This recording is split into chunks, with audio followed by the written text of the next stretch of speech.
le racisme dont la chanteuse Aya Nakamura souffre montre la réalité. Il y a beaucoup de gens, quand on leur dit que voilà, que il ne faut pas généraliser. En France, ce n'est pas tout le monde qui est raciste. Il y a des gens qui ne sont pas racistes. Mais il ne faut pas nier qu'il y a des racistes. Il ne faut pas nier. Parce qu'il y a des gens, quand ils ont du succès, mais ces gens de trucs, en fait, c'est bien.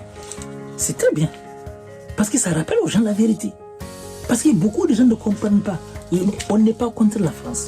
On n'est pas contre la France. C'est qu'on peut ne pas être d'accord par rapport à certaines décisions du gouvernement. Même comme tous les autres Français, ils peuvent ne pas être d'accord.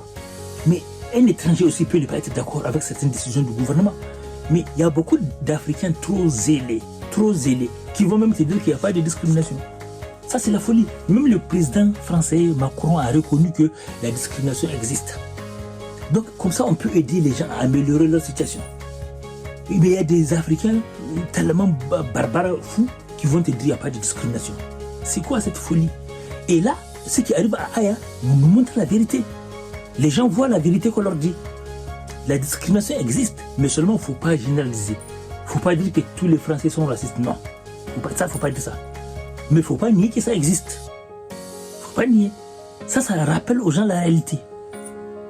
C'est pour ça qu'on vous dit de soutenir AES, de soutenir les gouvernements africains, de les aider, de soutenir AES. Quand l'AES va se développer, il n'y aura plus besoin de faire ça. Il n'y aura plus besoin de venir chercher du travail ici ou ailleurs.